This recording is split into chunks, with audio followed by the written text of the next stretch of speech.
Welcome to another episode of Put in Work. This is the show where we talk to millennials about growth in leadership, personal development, growth in business, marketing, sales, the whole works. We're going to give you practical steps on how you can take your business, your life to the next level. My name is Mark Rankine. And I'm Luis Guaman. And today we're sitting down with the man himself, Mark Anthony Phillips. He is a managing director and co-founder of TransactTrade, and today he's actually going to lay it on us. He's going to give us the nuggets, all the tips and tricks of how he got to the next level, how he took himself from, young man coming up to managing director and co-founder. Wow. Mark, first of all, welcome to the show. Thank you. And talk to us a little bit about what you do in a day-to-day. Well, first, thank you for that awesome intro. It definitely sounds a lot cooler when someone else says it. Wow, my day-to-day consists of many things. So first and foremost, I'm a father. Oh, nice. And I have a 3-year-old daughter, and she's the most important thing in the world to me. So, phenomenal. So everything I do is for her, yeah. First and foremost. But in addition to being a co-founder at and managing director at TransactTrade, I also own another business, Mission Critical Solutions. And with Mission Critical Solutions, I contract with a company called Techscape Incorporated. We are a network engineering, system engineering collaboration, IT services technology firm. So that is my primary source of income, along with my entrepreneur efforts, my side hustle, if you will. Nice. That's just been really growing and doing some really big. So we're doing some really cool things with TransactTrade. But again, with what I do when I wake up is shower. First and foremost. Very important. That's great. I think we can all appreciate that. Hygiene's important, yeah. And then if I hadn't done it the weekend before or the night before, I go into the office. I try to get there about an hour early. What's an hour early? Technically, I'm supposed to be there by 9, so I'll try to get in by 8. Wow. I live about an hour away, so I'm usually up between 5:30 and 6 daily. Nice. And I plan my day. Again, if I hadn't already done it the weekend and or night before, it takes some time to plan out your day, and you really don't want to waste too much time in the morning doing that. Right. You'd rather just wake up and just get right into it. Sure. Just get it going. Sure. So, Mark, we were speaking a little bit before the show started in terms of your leadership and your employees that you have going on, and so it takes a lot to be able to really mentor somebody, really push someone in the right direction, and pull them with you. And there's a lot of hard conversations. You were just telling me a little bit about the hard conversations you were having today. It's pretty legit. I've had a ton. Mark has had a ton, and they're really important. But now, why don't you just tell us a little bit about your story? Because having that ability to do that, can't do that out of the gates. You got to learn how to do that. So tell us your story a little bit from the beginnings to where you're at right now. Sure. Wow. I don't know if we have enough time today. I know. But so I'll try to give you a relatively short version. So I grew up. My grandparents raised me, and I was effectively the baby boy. My dad had a used appliance and moving business. Okay. And I grew up really working hard. I had calluses on my hand before the age of 9. Nice. So manual labor and actually just getting it done to achieve the common goal of obviously income as much as you possibly can has always been kind of my pedigree, if you will. And so my father, the appliance store was in, as we know it as the hood. It wasn't one of the most desirable places in the city. And there was a situation with the secretary that my mom made my dad fire the secretary. Oh. Who knows why? I think we can all I think we can all speculate. It's a few reasons possible. Yeah, it could be anything, right? You got to think about what we have here. So we have an appliance business and we have a moving business. Those two businesses they have one thing in common. They are busy on the weekends. People go shopping for appliances on the weekends. Yeah. People also move on the weekends. Yeah. So if there's no one in the shop to handle the customers, the incoming traffic on the weekend. And he has a moving job. There's a problem there. Yeah, it's a vacuum, a hole. It's a hole. Yeah. So we got to fill that in, right? So I'm 11 years old, and my dad is. I can see him actually trying to figure out who is going to stay in the shop and keep the shop open while he drives the truck on the moving job. So here I am, 11 years old. I was really, I had a growth spurt really late in life. So I was really small for a long time. Gotcha. I was maybe 100 pounds soaking wet at the time. Oh, wow. I'm still waiting for my growth. I'm just putting that out there. Yeah, no, listen, just be patient. It's coming. It's coming? Yeah. After 28, like... Yeah, I mean, hey, fingers crossed, right? Any moment, it'll just hit. Yeah, it just happens. So here I am, and I said, listen, Dad, I know this neighborhood. I've been here my whole life. I got this. I know the process. I understand what it takes to just hold down the fort. And At 11? At 11 years old. All right. And he said, okay. Because again, he had to drive the truck. No one else had a tractor trailer license. Sure. That was work. So he had to go on a moving job. So fast forward, that day was literally the first day that I knew I was going to be in sales. That I knew that I was destined to be in front of somebody and always helping them communicating the common goal of or solution providing, if you will. Right. And so I sold 2 sets, a washer and a dryer and a refrigerator and a stove at 11 years old. That's great. Wow. I love that. I love that. So my dad comes back, he goes, how was your day? And I hand him 2 receipts. I said, well, we have 2 deliveries to make. And here's the cash. Gave him $1,500. And he's like, wait, what? So he's like, my son. My son. Exactly. So yeah, or Simba rather. Mufasa, Simba, they become the same in the end, and that's fine. Right. So I stayed in. My dad made sure I came to work every Saturday moving forward with him. And that really got me kicked off. Like I said, it really helped me develop my interpersonal communication skills. Really helped me understand and respect the sales process. Really helped me understand a lot about people on the consumer side and their needs. Yeah. And from there, I mean, again, the story can go a million different directions. That in itself, though, was the beginning of time for me in the business world, though. Right. Okay, fair enough. And I bet that taught you like a really good work ethic too. It sure did. You know, when you're a kid, you don't necessarily think about work as work. You think about it as this is what we're doing. Yeah. This is your life. This is what's happening now. Yeah, exactly. So it was cool for me. You know, my dad is hands down my hero. Hands down my best mentor. That's great. Many have come along the way, but he's just being by his side and being able to help and grow with him was awesome. So let me ask you a question. So when you think of your upbringing, like most kids on the weekends, they're out playing. That's their time off to get some video game in. That's their time off to like just goof off. Sure. You were working on the weekends, and this was from an early age. Like, how do you think that shaped you? Do you regret it? Do you feel like it is what gives you the drive that you have now, or gave you the skills that you have now? How do you feel about that in retrospect? Just like I mentioned a moment ago, it wasn't a matter of working. I love my dad and I love spending time with him. So for me, I think that initially I looked at it as I'm spending time with my dad. Cool. That's cool. That's just kind of how I framed it in my head as a child. And there was nothing more important than that.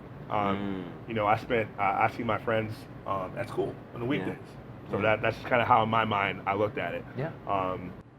Do I think it shaped me to who I am today? 100%. I really got to understand, you know, so I went to a rural school, and my dad, like I said, his shop was in the city, about an hour away. And so I played basketball, I played soccer, and my dad can never come to my games. You know, the shop closed at 5, hour drive in the city, depending on if he had a customer in the shop, or if he had a late moving job. Just the logistics of him making it to any of my games was just not good. Yeah.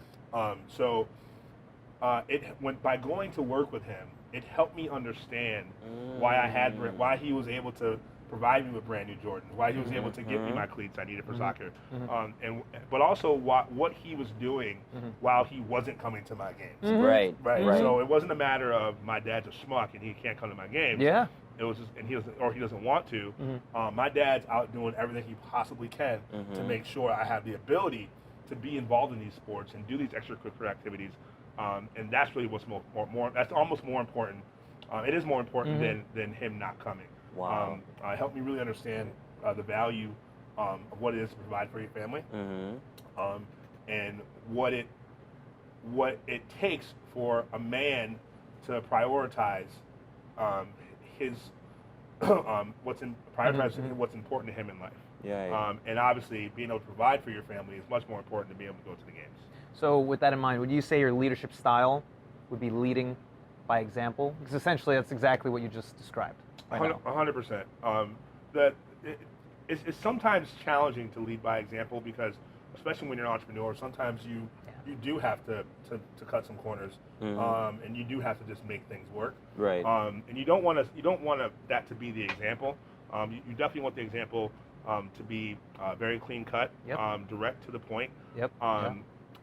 And so as an entrepreneur, I think that there has to be a balance.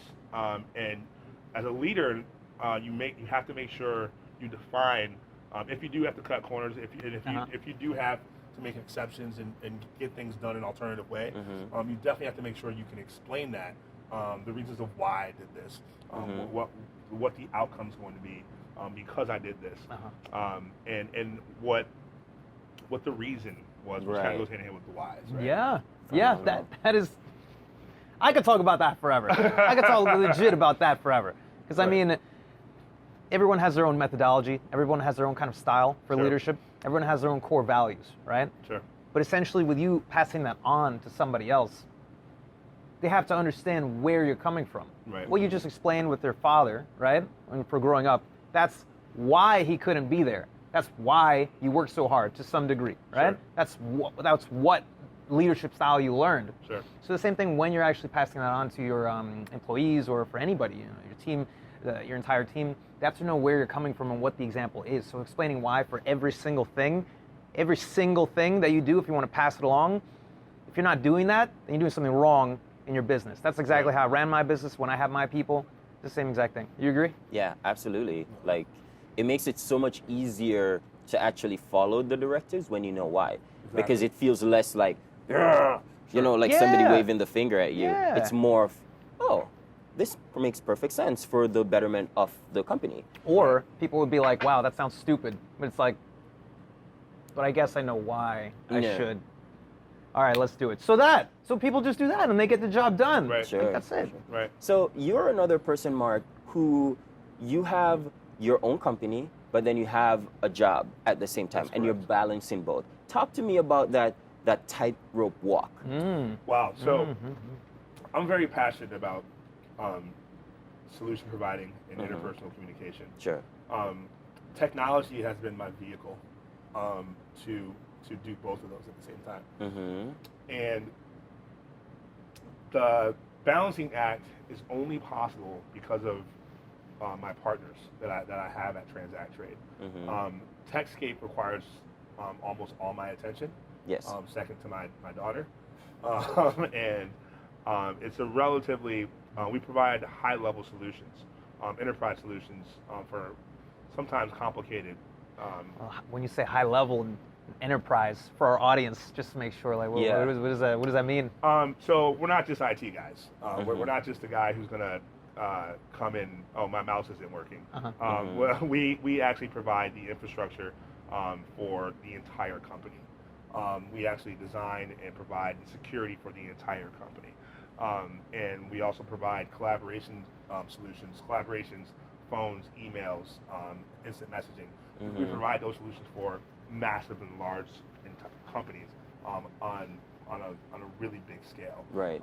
So while at Techscape we can provide a solution for a as small of an office as 10 people. Mm-hmm. Our solutions are really geared towards offices of 100 to 200 people or more. Okay. People say, well, are you a managed service provider? Do you just provide general IT services? Right, right. Yes and yes, but primarily we're really a network engineering firm. Okay. So we, again, the majority of the people that at our firm are all engineers. And the sales, business development, account management team, we are the smallest component of the smallest department, if you will, in the company. Fair enough. Does that make sense? No, Yeah. it does. Okay. So when you say technology helps you to bridge the gap between the two entities, your personal firm and your day job, what does that mean? So technology dramatically helps you bridge the gap. So I think I'll actually take it back to you said, how do I balance it too?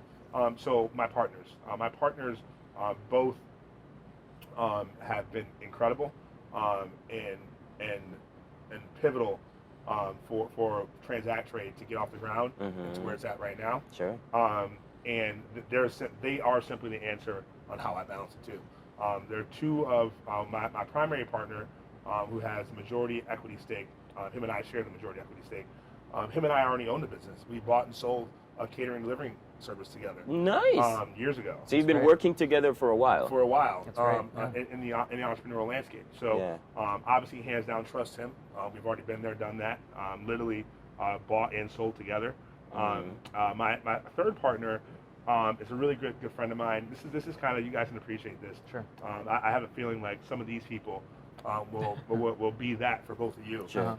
So he has been my ride or die, like go to. We've bounced so many ideas off each other for in entrepreneurial spirit. Hey Dan, man, I got this opportunity. You want to give it a shot? Yeah, Mark Anthony, let's go. and like so, that's happened with him maybe a handful of times over a period of a decade. And he himself has actually. He helped build a business and sold the software that the business produced. Okay. So it was a no-brainer to call these two people, say, listen, I've had this opportunity. I've been running with it. I've been balancing it between my job at Techscape. It's really grown beyond me. Yeah. I need some help, guys. Here's a business idea. Yeah. Are you in? Yeah. That's a really summarized version of Of course, yeah.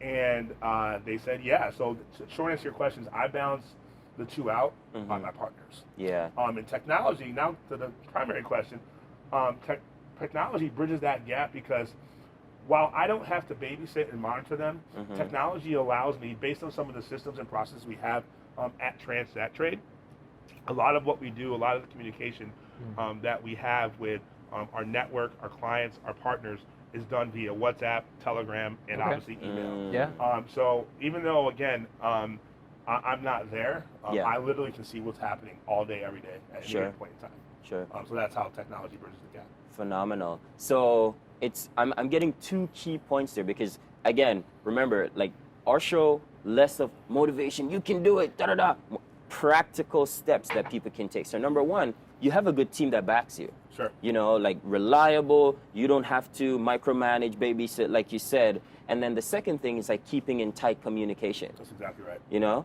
So, and that's really, really important to me as someone who runs a company and I'm working on multiple businesses with different teams. Like the communication is like really, really important. And I know, for example, with our team here, like we have the WhatsApp group, we're in constant communication. People are very responsive to messages because it's one thing to have the infrastructure, but if people are not, responding to Slack messages or WhatsApp messages, it really doesn't make sense. Sure. So you're saying like having a super tight team and having the communication going is like, can you think of anything else that really helps you to be at your optimal for like both roles? Sales. Period. Closing business. Would you say that you're great? Love that. Are you great at sales now? Great is a matter of opinion. It's hard to gauge because, listen, I think I'm good. Okay. But there's always room for improvement. Absolutely. No matter what you're doing and where you're at. Yeah. I think one of the most challenging things that we all have throughout the business, throughout the course of a day, is time management. You really got to be careful with your time. Sure. How you spend it, where you spend it, and who you spend it with. I think that Because of my background and diversity in sales, that I know how to communicate to multiple different audiences. Right. And depending on what the product or service is, I'm pretty decent at helping people understand why the solution is what Right. it is. To relate to their needs, Exactly. specifically to your service, how it relates to them, to the solution. Really quick on sales. So if you're definitely running a team of people, confident enough to say, okay, I'm going to teach you. In my book, to your degree, you feel like you're great at sales, which is good. I would think that you're great. I love the conversations we've been having before this on air right now. Right. Now, Thank you. in terms of in terms of how to do so, I mean, what do you think was really the turning point from going from your dad's shop to becoming great at sales? What was the turning point for you? Yeah, I can tell you. So I was also, I have along with my professional resume, I also have a restaurant and bar resume that worked in Nice. synchronicity with while I was doing both. So I was night kitchen manager at Hooters when I was 18 years Hey. Nice. At 18. Hey. All right. I was also at that same time going to school, and then I was opening broiler at Don Pablo's, Okay. and I was frontline prep chef at Outback, all at the same wow. time. Oh wow! No All at the same way. time. All at the same Wow. time. And there's one phone call I got that literally put me into the professional world.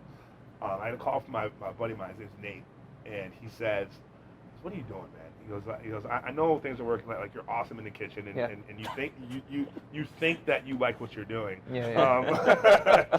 But you really need to be in the professional world, in a professional setting. Like Yeah. you should get. At the time, he was working for an outsourcing firm. Sure. Outsourcing firm is a company that does different things for other companies. Right. Whether it be tech support, inside sales, customer service, Right. and a plethora of other things. Mm-hmm. And so at the time, he was working for this outsourcing firm. He said, "Listen, I can get you a job." Okay. This is back in like 98, 99. Okay. And he's like, "Man, it's $9 an hour." And Okay. Back then, I'm a 19-year-old kid. Yeah. I'm still in school. $9 an hour and commission. What's commission? Like, they're going to pay me more to do the job that they hired me to do? Nice. Cool. So that one phone call from Nate is literally what put me in the corporate world. That's and, awesome. That got me on the phones. Yeah. And I forget the guy's last name. His name is Jim. Uh-huh. And he really started telling me about customer-based selling. Mm-hmm. And the methodology behind customer-based selling. Mhm. When I grasped onto that was the turning point. When I that bridged the gap between working at Zach's Moving and Appliance to actually understanding this sales psychology. Okay. I mean, it wasn't just a matter of I need this product or service, sell it to me. It wasn't a matter Yeah. of there's so much more in between. Yeah. There is. That I was able to understand and really grow to learn to respect the sales process in that way. That is so intelligent. Right.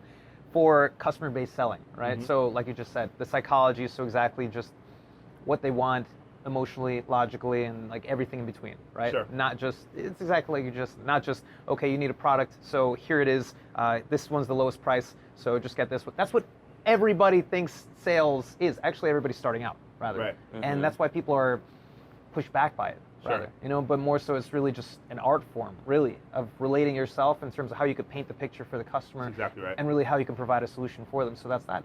One more follow-up question for sales, which is very important. Now, I've had my sales company, and of course I teach and I consult right now, and I've taught all different types of people, women, foreigners, guys, girls, it doesn't matter. Younger, older, right out of high school, 40, 50 plus. Sure. Now, a big thing is that the stereotype for sales, one of them, is that people who are women or people who look more nicer, have an easier time in sales, especially in person-to-person, because they're more approachable and whatnot, which is very silly, okay? But the opposite spectrum to that is bigger guys, okay? Bigger guys, which you are, okay? I don't know. Maybe it might not sound like that on the podcast. On video, obviously we're twins, not really. How tall are you? 6'4". You're 6'4", so he's not that short. So you're not that short. So what I'm getting at is that when you're Very tall. when you're approaching a customer, Right. and you even hear this at time over the phone because you feel what it is in person, but especially in person, that can be, you seem a little bit more daunting. You seem a little bit more just over-towering the person. A lot of guys who I've taught have this problem of, I'm coming off too aggressive. I'm trying not to be, but they can't. What did you do to get over that? Yeah, I am definitely much larger than the average man, and I'm definitely have been aware of that for a while, and I gauge myself, and we have to gauge ourselves, personally and professionally. We have to understand who we are, and that's the challenge, right? You really got to take a step back and say, okay, what am I trying to accomplish? Okay, and how am I perceived? Because while you think that you are one thing, your reality to someone else is completely different. Absolutely. Right. So more specifically, me being 6'4", 9 times out of 10, I am the biggest person in the room. Yeah. So when I'm around someone who I'm engaging in a face-to-face conversation with someone who's, let's just say, shorter than 5'10".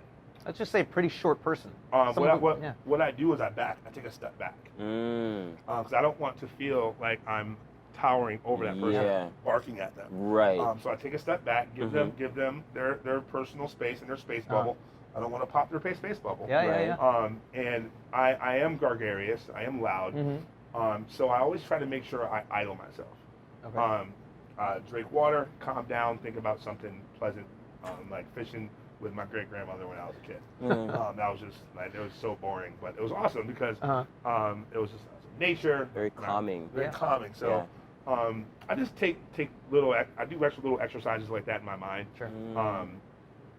And almost every time that most of my relationships are created over the phone when I'm doing just strictly biz dev. Sure. And I think people can tell my ethnicity. They can tell I'm relatively an alpha male. So I don't think they're taken back too much when they actually meet you in person. When they actually meet me in person. Right. I don't think they expect me to be as big as I am. But I think that's really the biggest surprise. Out of anything. Yeah. So a big thing about business development as opposed to just sales, because sales is, you have your target audience and you run into that person either in person or over the phone or however you connect, and you say, here's my product and service, are you interested? Whatever. Sure. But business development is a whole different animal. You're like reaching out to other businesses and saying, hey, let's collaborate. Like, this is why this would be good for you. So it's a completely different mindset. Can you talk to me a little bit about this? Like, as someone who came through the sales route and now you're in a very senior role in terms of business development for your company, talk to me about, like, so for somebody who is, say, I just got a promotion, I'm no longer on the sales floor, now I'm responsible for bringing in new business. Give us some practical steps, some stuff that this new person, guy or girl, can do out the gate, getting ready. Like, for example, we spoke before about preparing for a meeting. Sure. Talk to me a little bit about how you prepare and what is the mindset shift. So, you touched on a couple different points there. Preparing for a meeting is definitely huge. But to preface that, any successful business development person, there's one thing that they have to be able to do to do business development and be in front of people, and that's be able to manage rejection. Very interesting. Rejection. Rejection. Yeah. It's listen. I'm pretty sure that none of us are asexual, and we've at some point tried to reach out for a partner or I didn't know we were going to go there today, but in some capacity we've all been rejected in our personal lives, right? Hey, well, in this day and age it's more on a swipe left, swipe right. So we're actually all getting rejected every day. Every day. But so in the business world, it can really take a blow to your ego. It can really demotivate you. It can really get in the way of what your objective is and what you're trying to do. So that's an ugly reality that people, a business development executive or a person would have to really understand. And I just want to say that. So. No, rejection is a big deal. I take it as like one of the biggest things that people, a milestone that people need to go and respect, not even get good at, but just respect, so then they would be able to move on to something great. It's a milestone first. Mark, what do you think about rejection? I could talk about it forever, but go ahead. I think it's good for you. You know, it's very, very good for building character. Sure. You know, if your life was, oh my God, I graduated high school, I got into an Ivy League, and then I got my dream job, and then everything just win after win. It's not like, first of all, that's a like very, very uninteresting story. That's number one. And number two, you can't relate to a lot of people. I feel like the more rejection you get, the stronger your character becomes, and the more ways you find to go around these like different obstacles and like setbacks that you have, and then you can relate to a lot more people. You know, you can relate to someone who is having a hard time finding a mate, like you mentioned before. You can relate to someone who is having a very difficult time adjusting to a new job or a new career. You know, so I just feel like it builds character. It's very, very good for you. Yeah. Agreed. I mean, for rejection, like if I may, being able to teach that and instill that into people, of course, you have to go through it yourself first, right? So I mean, I've spent years within the sales company, within owning my sales company, and before that, being involved with, you know, door-to-door sales, residential sales. There's business that's sales. A lot of rejection. There's phone sales, you know, and I did that because I was not great at public speaking. I was not great at being able to talk to people, right? So you needed that experience, and how much rejection that was on a daily basis is just so crazy. And just like you said, you know, for everybody goes through it, but not enough people respect it. I'm using that language for a reason, you know, because essentially you can just go through it and be like, all right, this is something I have to do, this is something I need. But the same thing, the growing pains, think of any single person who is your hero, you know, who's not like associated with your family, or even if they are, that's fine, your hero. But also any successful person out there, like Oprah, you know, there's, you know, the founder of Virgin, all these guys, you know, Robert Branson. And all these guys, they have massive amounts of rejection and just things not going well for them. And they had to really follow through as to how they're going to become a new version of themselves or learn from it. And then they get something on top of that. The reason why not many people have this kind of success is because they don't have that kind of rejection or respect for it. It's true. It's true. And help me again with the mindset shift, the difference between being a salesperson and getting that, because typically you start as a salesperson, then they move you up, and then you finally get to business development where you're bringing in new business. Help me with that. Yeah, absolutely. So, is there a difference with the mindset? Listen, so the mindset starts in believing in what your product or service is. It's that simple. If you're selling garbage, absolutely. If you're selling crap, then you know what? Good luck trying to get over. Or rather, if you think you're selling crap, to your what you said before, from your mindset of your product and service, is that what you mean? Right. So and what that translates into, you got to believe in what your product or service is. That's the antidote that will help you get over and solve rejection. You know, so for me, I'm so proud and happy to work with Techscape. Yes. I'm so proud of what we do. I'm so proud of the output of our solution that even prior to this interview, I said, listen, man, I really want to talk about them. Sure. Yeah. And that's how much passion I have and belief I have in our service offering. Yeah. Same thing with Transact Trade. I know that we're solving problems. Right. I know that we're bridging the gap to provide a really awesome solution. Yeah. So when I get rejected at Transact Trade or at Techscape, I'm cool. Yeah. Because I said, okay, well, maybe it's not a good fit. Maybe you're not ready for this solution. Right. Because this solution will solve your problem. I know and I believe that. Now, if I got rejected and I'm selling widgets or something that's really not needed, right, and doesn't really solve a problem, then that rejection might hurt a little bit because I was like, oh man, like because now it's really on me, like why? Personal. Now it's like, well, what did I say wrong? Why aren't you buying my widget? Like come on, this widget is awesome. Even though it does nothing for you and costs $1 million, like just buy it from me because I'm awesome. Right.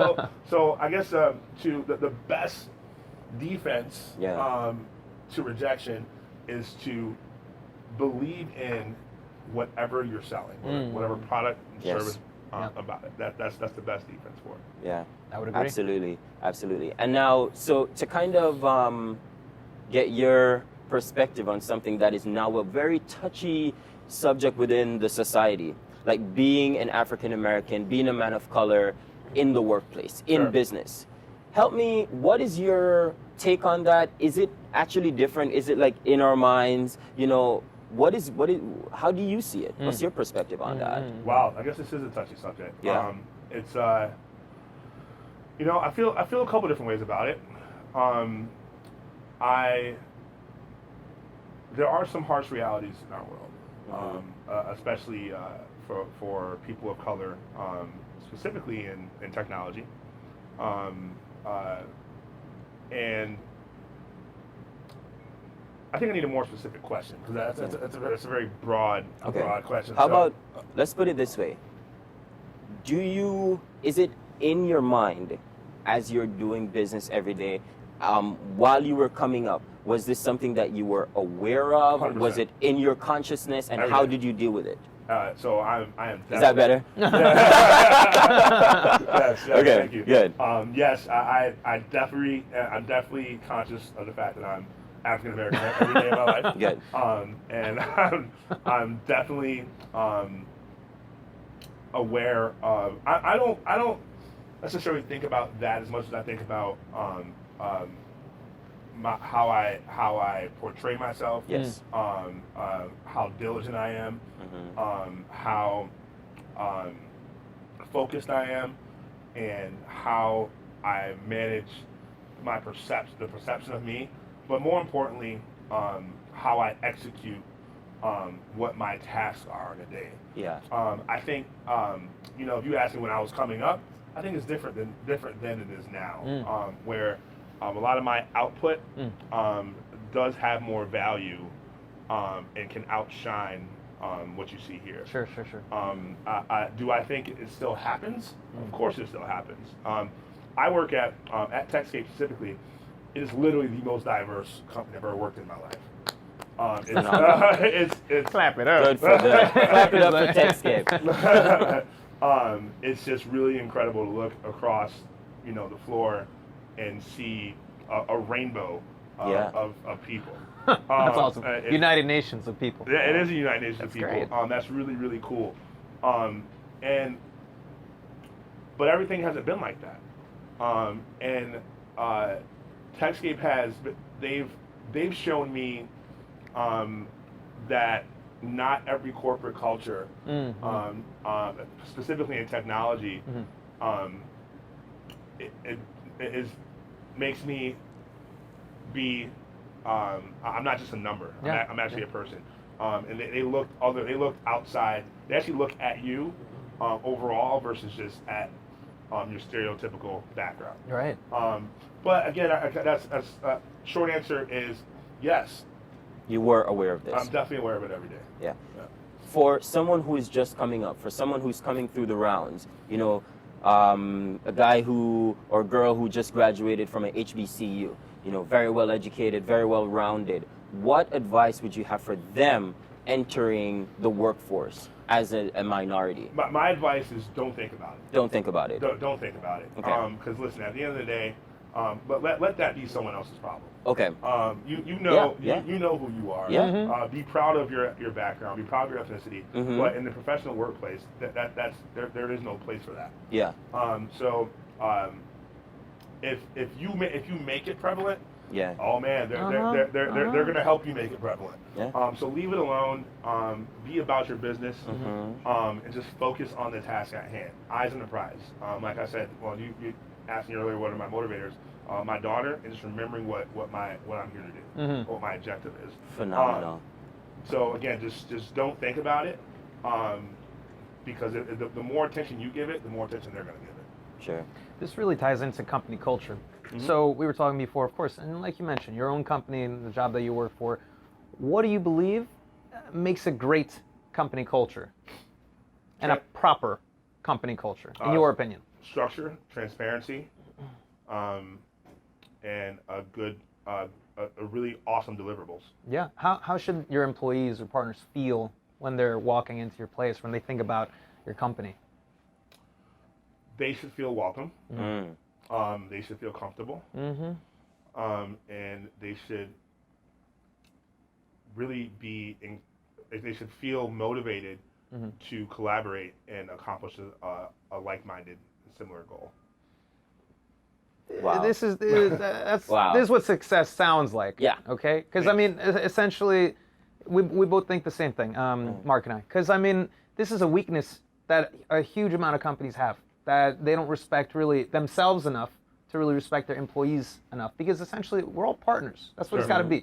Employees are business partners. That's it. Not just, you know, I don't even want, not humans who are just there, you know, doing their job and punching in and punching out. You know, maybe in the 50s or whatnot, when it was just like, cool, you work for me, you know, greed is good kind of mentality of the 80s. But right now, the most successful people, entrepreneurs, they actually bring people up with them, and they provide a safe space area where people can come in there, hone their skills, and be able to grow with you. And that's what it's about. So do that. If you're not, you're doing it wrong. Phenomenal. But all right. Man, Mark, Anthony, I definitely want to thank you for coming out, sharing all the nuggets with us. Oh, man, you guys are great. A big thing, how can people find you? What are the services that you provide? Who is your audience, and how can they get in touch with you? Wow. So you can reach me at mark@transacttrade.com. We'll put it down here. mphillips@techscape.com. You can go to transacttrade.com, the actual webpage. You can go to Techscape.com, the actual webpage. Brilliant. I'm on LinkedIn, Mark-Anthony Phillips. The hyphen is important. It is really important. Yeah. That has been another episode of Put in Work. Please show some support. Subscribe to our YouTube page, subscribe to our social media, and also please let us know in the comments how you feel about this. Was this helpful? If you would like us to bring on a specific guest, if you would like us to do a specific line of questioning or highlight something else, please let us know. But if that's all, over and out for now. Thank you so much. Thanks, guys.